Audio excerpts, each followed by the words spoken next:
저희 이제 본문을 읽어 보셨지만 일단 제가 제목 자체는 이제 보혜사 성령으로 이렇게 제목을 정했고요. 이렇게 본문을 읽으셨지만 이렇게 눈에 두드러지는 단어가 몇 개 있어요. 그게 뭐냐면 이제 일단 사랑이라는 단어 눈에 많이 들어오시죠.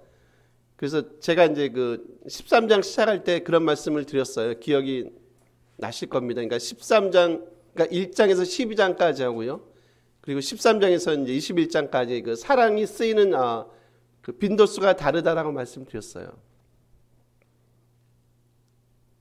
76번인가요? 기억나십니까? 76번 아가파우라는 단어 동사로 썼다고 얘기했고요.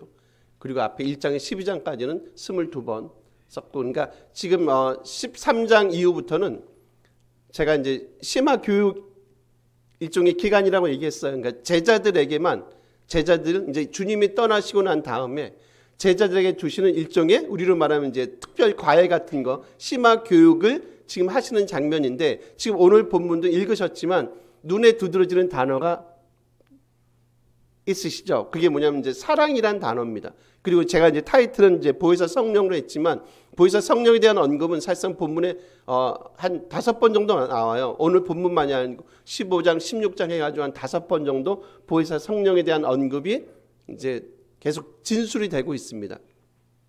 지금 제가 볼 때는 오늘 본문을 통해서 잠깐 두세 가지 저희가 같이 한번 주제를 한번 같이 나눠보려고 그래요. 이제 그 중에 하나는 이제 사랑이라는 겁니다. 일단 오늘 본문에 여러분 사랑이라는 단어가 8번이 소개가 돼요. 그러니까 많죠. 거의 각 절마다 거의 사랑에 대한 언급이 나옵니다. 근데 이제 오늘 본문이 사랑을 얘기할 때는 있죠. 단순히 우리가 느낀 감정을 얘기하고 있지 않아요.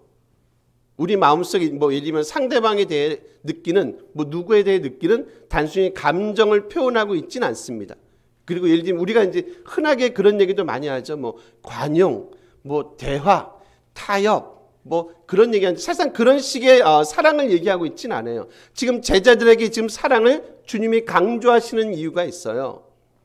지금 제자들 마음속에 우리가 14장 봤지만 제자들 마음속에 지금 뭐가 생기는 겁니까, 여러분? 주님이 일단 떠나신다고 얘기하잖아요. 그러니까 제자들 마음속에 뭐가 생겼습니까? 저희가 지금까지 14장 쭉 본 바에 의하면 제자들 마음속에 두려움이 생겼죠. 지금 주님과 같이 있어도 쉽지 않아요. 이분들이 주님과 같이 있어도 쉽지 않은 제자들인데 주님이 떠나신다고 하니까 주님은 어디로 가세요? 저는 갈 수 없나요? 지금 제자들 마음속에 혼돈과 두려움이 생기기 시작했단 말이에요. 지금 그들에게 주님이 하시는 말씀이 뭡니까? 그러면 그들에게 가장 필요한 메시지가 뭐겠어요? 그런 걱정하지 말고 나는 내가 너희들에게 원하는 게 있어. 이 공동체에게 원하는 게 있어요. 그게 뭐냐면 비록 나는 떠나가지만 이 공동체는 뭘로 하나가 됐으면 좋겠다는 겁니까? 오늘 본문에 의하면 바로 사랑으로 너희가 하나가 됐으면 좋겠어라는 거예요. 말씀한 대로 이 사랑이라는 거는 단순히 인간이 느끼는 감정을 얘기하지 않습니다. 그리고 또 하나가 있는데 그게 뭐냐면 이제 그들에게 필요한 게 있어요. 제자들에게 필요한 게 있다는 겁니다. 뭐가 필요하냐면 주님이 떠나시고 난 다음에 제자들이 두려움 가운데 있지 않겠습니까? 그리고 신앙의 혼돈 가운데 있을 거예요. 그래서 필요한 게 뭐겠습니까? 오늘 제가 봤던 타이틀입니다. 뭡니까? 보혜사 성령이 이제 내가 가고 나면 보혜사 성령이 너희들에게 임하실 거야. 그러니까 이제 그분이 나 대신 그분이 너희 삶을 만져줄 거야. 이제 보혜사 성령에 관한 얘기는 저희가 이제 잠깐 다시 이제 나누도록 하겠습니다. 일단 지금 사랑에 대한 얘기를 좀 하고 싶어요, 여러분. 오늘 본문은 사랑을 얘기할 때 여러분 뭐하고 연결을 시키냐면 우리 15절 한번 보실래요? 한번 요거 읽어보실래요? 15절입니다. 너희가 나를 사랑하면 나의 계명을 지키리라 라고 얘기하죠. 지금 뭐하고 지금 같이 연결을 하고 있습니까? 주님의 계명, 즉 말씀을 지키는 거하고 연결을 시킨단 말이에요. 그래서 제가 처음에 말씀드린 게 그겁니다. 단순히 이거는 사랑이라는 감정을 표현하고 있지 않다는 거예요. 정말 주님을 사랑하면 당연히 그분의 계명, 즉 말씀을 지킬 수밖에 없고요. 그래서 이 땅에 살아가는 하나님의 백성들이 순전하고 온전한 백성의 삶을 비록 이 땅에 속해 있지만 순전하고 온전한 하나님 나라의 백성, 진짜 이 나라 백성에 속한 게 아니라 하나님 나라의 백성의 삶을 당연히 살아갈 수밖에 없지. 왜 그렇다고요? 주님의 말씀을 지키니까. 그 말씀은 우리에게 뭘 요청합니까? 비록 도덕은 아니지만 당연히 하나님 나라 사람들은, 하나님의 계명을 지키는 사람들은 이 땅에 그러한 삶을 살아가는 게 맞죠. 거친 삶을 살아가면 안 되죠. 남들에게 해를 끼치는 방식으로 우리의 삶이 전개되면 안 되죠. 제가 이 말씀을 드릴까 말까 하다가 이렇게 본문이 나와서 어쨌든 저희가 목요일 날 또 대한민국 역사의 한 획을 걷습니다. 참 불행한 목요일 날 맞죠? 금요일입니까? 금요일이었습니까? 왜 또 전 목요일로 생각을 했지? 그렇구나. 하여튼 금요일 날 아시다시피 참 제가 늘 저희 대한민국에 대해서 자랑을 많이 합니다. 참 진짜 이 정도 훌륭한 나라다. 전 세계에서 이런 나라가 별로 없을 거다. 이 조그만 나라. 진짜 여러분 50년대 그 6.25 전쟁 생각해 보세요. 진짜 완전히 진짜 우리 요즘 흔한 말로 폭망 아닙니까? 폭망. 남아있는 게 없지 않습니까? 그래봐야 70년 조금 지났습니다. 이런 나라가 세계 유리에 있습니까, 여러분? 혹시 독일이 좀 그런가요? 독일도 2차 세계대전 때문에. 이렇게 일어나고 정말 저력이 있는 것 같아요. 훌륭한 일을 많이 했습니다. 근데 보니까 외신도 보도를 하죠. 대한민국 넘버 원의 자리는 참 되게 불행한 자리 같다. 거의 이제 그런 분들이 많잖아요. 좀 저희가 조금 이렇게 내려놓고 하면 좋을 것 같아요. 조금만 상식을 갖고 이렇게 정치를 하셔도, 우리 이은미 집사님 기도하시듯이 조금만 상식을 갖고 정치를 해도 훨씬 더 좋은 나라를 만들 수 있을 것 같은데, 근데 이제 제가 드리고 싶은 말씀은 그겁니다. 이것 때문에 있잖아요. 어쨌든 지금 막 나라 자체가 막 많이 나눠졌잖아요. 특히 기독교인들이 이렇게 앞에 선두에 많이 서서 이제 그런 일들을 꾸몄단 말이에요.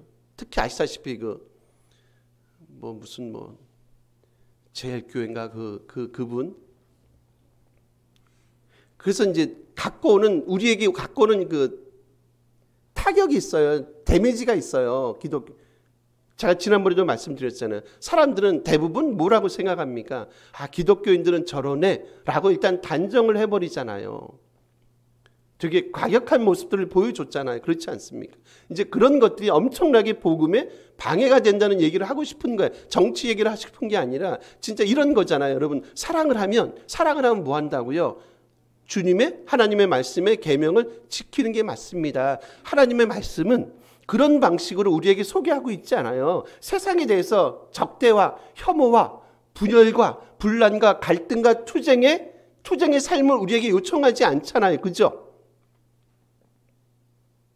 그래서 여러분, 이 사랑은 또 뭐하고 관련되는지 아세요? 하나님의 계명을 지키는 것, 그리고 또 하나는 뭐냐? 순종의 삶을 여러분이 이 땅에서 살아내는 것, 그리고 또 하나요. 그리고 주님과 온전한 연합의 삶을 살아내는 것을 성경은 뭐라 얘기한다고요? 너희가 나를 사랑하면 이런 삶을 살아내는 게 맞지의 말씀을 하고 있단 말이에요. 그래서 세상 사람들이 우리를 보니까요.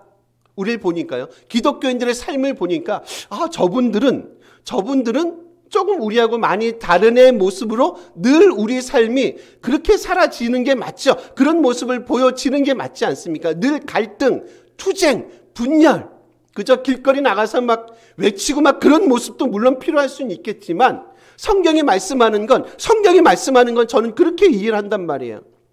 야, 내 말씀을 좀 지킬래? 내 계명을 지켰으면 좋겠어. 그리고 온전히 주님의 말씀에 순종하는 삶을 너희가 좀 살았으면 좋겠어. 그리고 그분과 주님과 온전한 연합의 삶을 살았으면 좋겠어 라고 지금 이 사랑을 성경은 어떻게 해요? 규정하고 규명하고 있단 말이에요.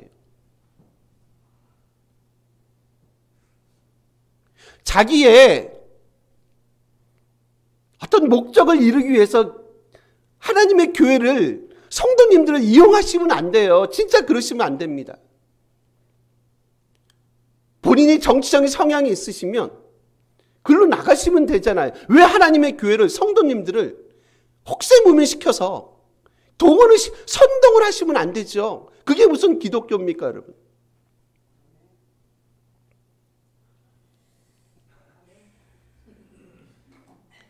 정치를 하십시오. 정치를 뭐라 그러는 게 아니라 저는요, 하나님의 말씀을 여러분에게 전하고 싶은 겁니다. 너희가 나를 사랑하면 그런 삶을 살아내는 게 맞지에 대한 거예요. 정말 이 공동체가 하나님의 공동체, 그러니까 저희 교회만이 아니라 저는 조국 교회 공동체들이 좀 그런 모습을 가지고 이 땅에 살아가면, 지금 이제 갈수록 저희가 일단 인구가 감소가 되고 있어요. 아시다시피. 그래서 지금 기독교인들이 감소가 되고 있습니다. 어쩔 수 없는 이게 시대적인 이제 요청일 수 있습니다. 그렇지만 그 가운데서 정말로 말씀 부여잡고 몸부림치는 하나님의 교회들이 이 땅에 여전히 있습니다 라고 하는 것들을 세상 사람들 앞에 보여주는 거, 그거 맞지 않습니까? 미국의 한 학자가 통계를 냈답니다. 뭘 냈냐면 사랑하는 거하고요, 다시요, 그냥 행복이라는 표현이 아껴요. 제가 지난번에 OECD 얘기했지만 행복한 거하고 경제하고는요 크게 상관이 없대요. 그러니까 경제가 내가 풍족하게 살아 해가지고 난 정말 행복해하는 분들이 한 30%밖에, 그러니까 열의 3밖에 안 된대요. 열의 3 정도는 내가 경제력이 좀 있으니까 나는 행복해. 그럼 나머지 70%는 별로 내가 가진 게 있어도 별로 행복하지 않대요. 지난번에 그 OECD하고 같이 한번 연결시켜 보세요. 제가 말씀드렸죠. 그거하고 좀 다른 스토리입니다. 그럼 이 학자가, 미국의 이 학자가, 그러면 어떻게 우리가 행복감을 느낄 수 있지? 라고 이제 이렇게 수면 통계를 낸 겁니다. 근데 이제 놀라운 게 있어요, 여러분. 교회를 이제, 당연히 이제 이분이 이제 종교학자 같아요. 교회를 다니시는 분들이 훨씬 더 행복도가 높대요. 근데 재밌는 통계를 내는데 이렇게 얘기하더라고요. 일주일에 교회를 한 번 가시는 분들은 하여튼 그 통계에 의한 겁니다, 여러분. 한 행복도가 한 28%가 된대요. 근데 일주일에 교회를 여러 번 가시는 분들은 행복도가 한 47%, 거의 50%에 달한대요. 네, 자주 오세요. 자주 오셔야지 행복도가 거의 50%까지 이른다고 그 미국의 한 학자가 그런 통계를 냈습니다. 저는 엄청 행복할 것 같은데 막상 그렇진 않은 것 같은데.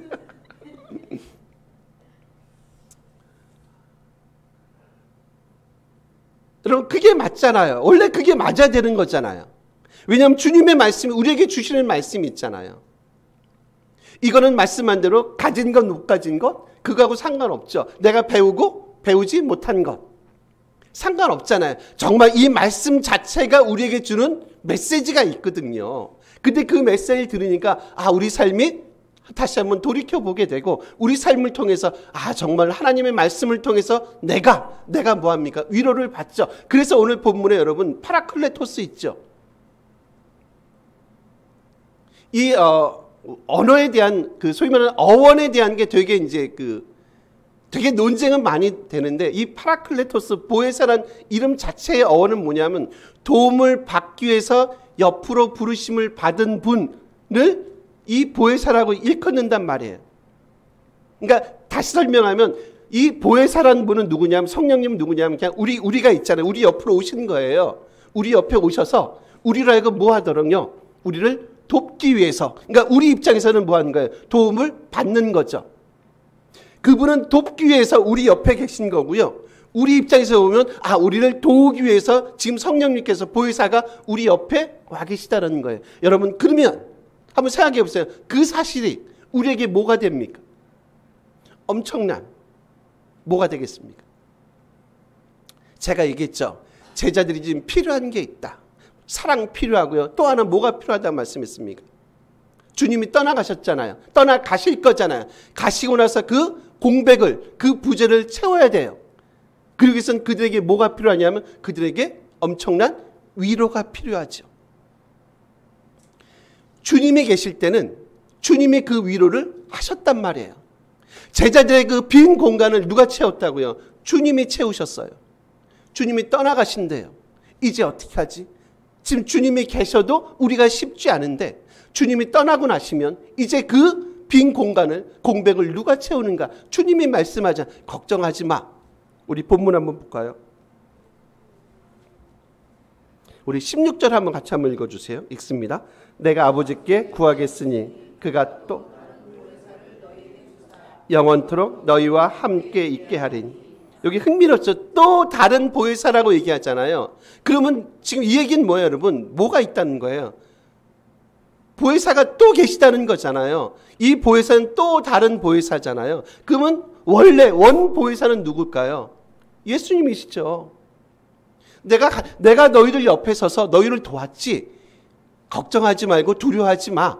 내가 갈 건데 가더라도 너희들 걱정하지 말고. 이제 또 다른 보혜사 그분이 오셔서 어떻게 한 제자들 너희들을 이제 위로하고, 그리고 이제 그분이 또 다른 방식으로 너희와 함께 할 거니까 너희들 걱정하지 마라 라고 지금 주님이 말씀하고 있거든요. 그래서 뭐라고요? 보혜사는 도움을 받기 위해서 곁에 옆으로 초청된 분을 보혜사라고 우리가 설명할 수 있다는 거죠.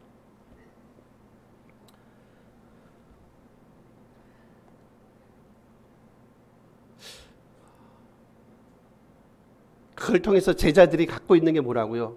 갖게 되는 게 이제 놀라운 주님의 위로하심을 경험해요. 여러분 지금 여기서 보혜사 성령을 얘기할 때는요, 저희가 흔히 알고 있듯이 그런 능력의 차원을 얘기하지 않습니다. 성령 받으니까 능력 받고 우리가 뭐를 하고 이것도 하고 귀신을 쫓아내, 지금 그런 얘기를 하는 게 아니에요.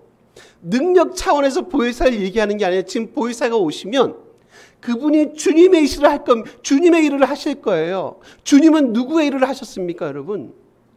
그렇죠. 하나님의 일을 하셨죠. 그리고 이제 보혜사 성령 그분이 오시면 그분은 누구의 일을 하실 겁니까? 주님의 일을 하실 겁니다. 그래서 이제 제자들을, 힘들어하는 제자들에게 그들을 위로하고 그들과 늘 함께 하실 거예요. 그러니까 뭐라고요? 너희들 염려하거나 걱정하지 마라고 말씀하시는 게 오늘 주님의 말씀이고요. 여러분 그리고 있잖아요. 이 보혜사를 말씀하실 땐 아주 중요한 개념이 하나 있어요. 그러니까 이럴 수 있잖아요. 왜 다른 데는 보혜사를 언급을 하지 않거든요. 다 뭘로 언급하십니까? 다 성령으로 말씀하지 않나요? 근데 요한복음에서만 유독 보혜사, 파라클레토스라고 얘기하거든요. 왜 굳이 요한복음만 성령이라는 용어를 사용하지 않고 보혜사란 이 용어를 사용할까라는 거죠. 왜 그럴까요? 중요한 하나의 개념 때문에 그래요. 그게 뭔지 아십니까? 바로 이런 것 때문에 이 보혜사는요, 관계적인 측면을 되게 부각시킵니다. 지금 제가 여러분에게 질문했던 그런 겁니다. 주님은 누구의 일을 하셨다고요? 하나님의 일을 하셨다. 성령, 보혜사는요, 누구의 일을 하십니까? 주님의 일을 하세요. 그러면요, 다시 좀 내려가 볼까요? 그러면 제자들은요? 제자들은 누구의 일을 해야 됩니까? 보혜사의 일, 주님의 일을 하는 거죠. 이해하시겠습니까? 그래서 이 보혜사를 쓰는 이유가 뭐라고요? 이 한 가지 개념을 아주 부각시키는 것 때문에 그렇다는 거죠. 무슨 개념입니까? 관계적인 개념. 제자들은 누구의 일을 한다고요? 이제 성령, 보혜사의 일을 하세요.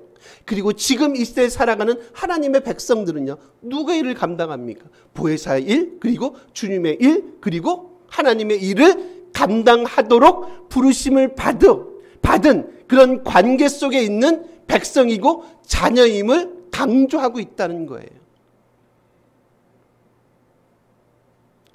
우리를 통해서 세상이 주님을 볼 수 있도록, 우리를 통해서 성령이 계시는구나, 우리를 통해서 하나님의 계심을, 하나님의 사랑이심을, 주님의 사랑이심을, 얼마나 하나님께서, 주님이, 성령께서 이 땅을 얼마나 사랑하시는지를 우리를 통해서 보여주도록 하나님의 백성들은 뭐 했다고요? 부르심을 받았음을 다시 한번 깨닫도록, 뒤돌아서지 않도록.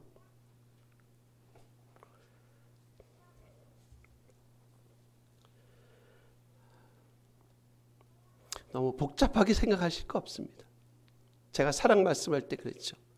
그냥 사랑은 단순히 감정이 아니다. 이건 순종이고요. 주님과의 온전한 연합이고.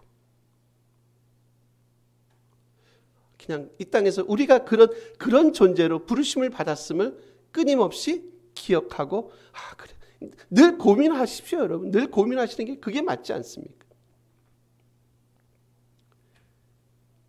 말씀하잖아요. 걱정하지 마. 지금 16절 읽으셨어요? 뭐라고 얘기했습니까? 보혜사가 뭐라고 하신다고요? 보혜사가 뭐 하세요? 보혜사가 뭐 하신다고 얘기합니까?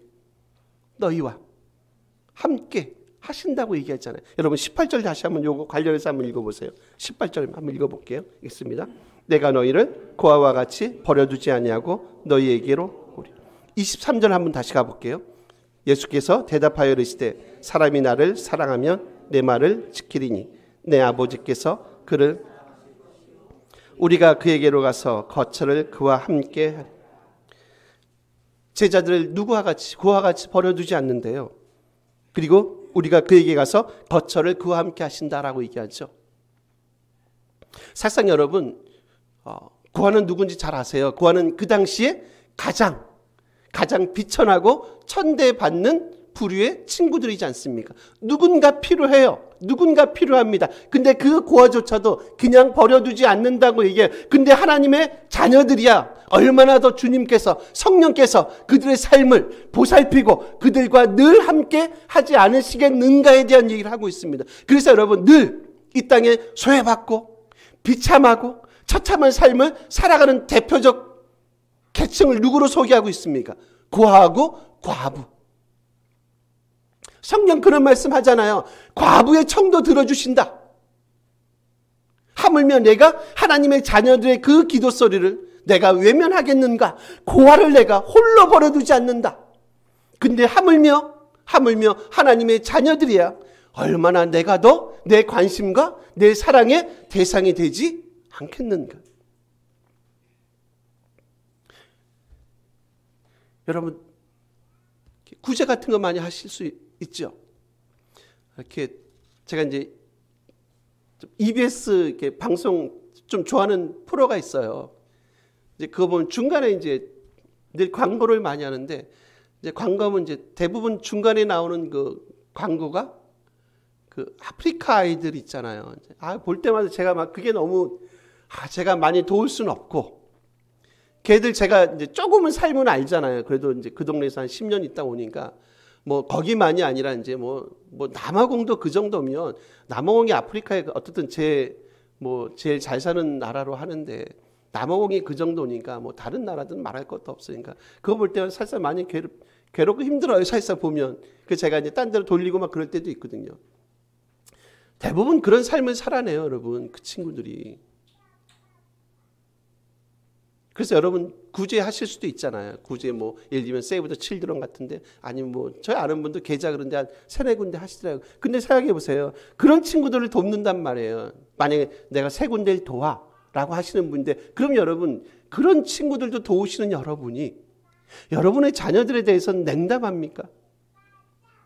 밥도 안 사주세요. 쌀도 안 해주세요. 밥도 안 해주세요. 먹을 것도 안 주세요. 입을 것도 안 사주세요. 무슨 얘기인지 모르세요?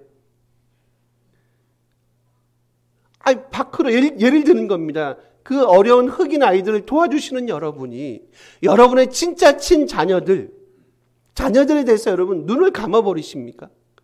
훨씬 더 잘해주지 않으시겠어요? 그렇지 않습니까? 고아들도 과부들도 홀로 버려두지 않는데요. 그들을 도우신다고 얘기하세요.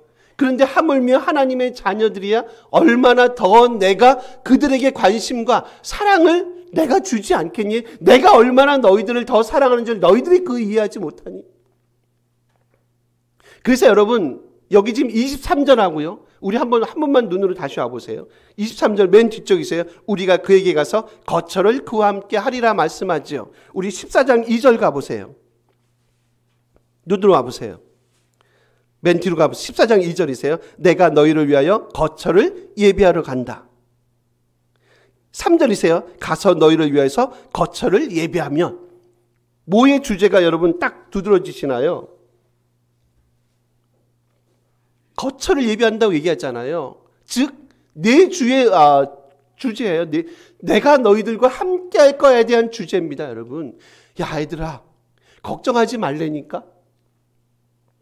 내가 너희와 그리고 성령께서 보혜사 파라클레토스 그분이 너희와 제자들과 이 땅의 하나님의 백성들과 늘 뭐 하신다고요? 내주 함께 거주할 거야. 그러니까 너희들은 뭐 하지 마시라고요?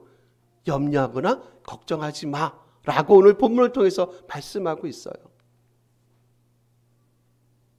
이 땅에 여러분 가진 것 때문에 가지지 못한 것 때문에 배운 것 때문에 배우지 못한 것 때문에 너무 염려 근심할 거 없습니다.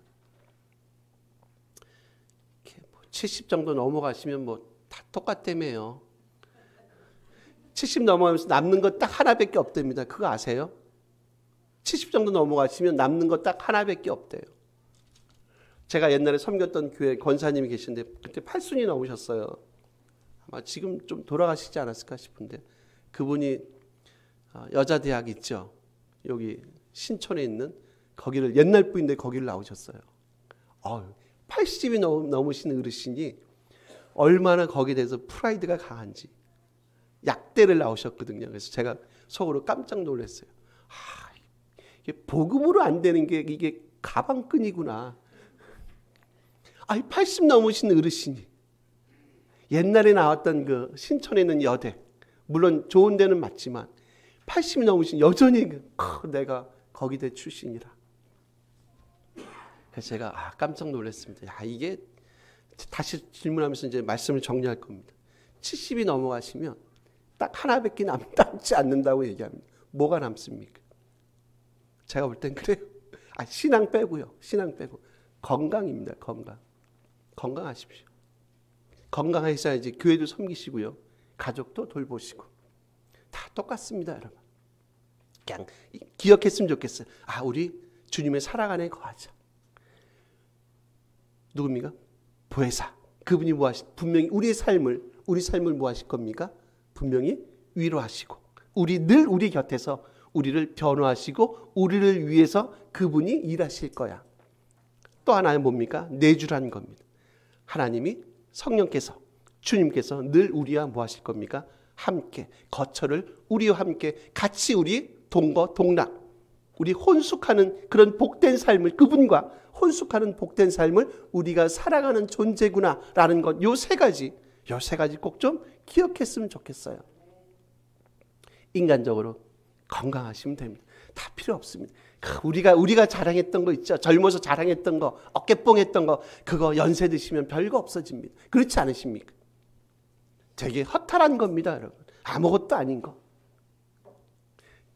정리합니다. 그리스도 안에서 이 세 가지 꼭 기억하시면서 정말 복되고 정말 감사한 그런 믿음의 삶을 살아냈으면 정말 좋겠습니다. 우리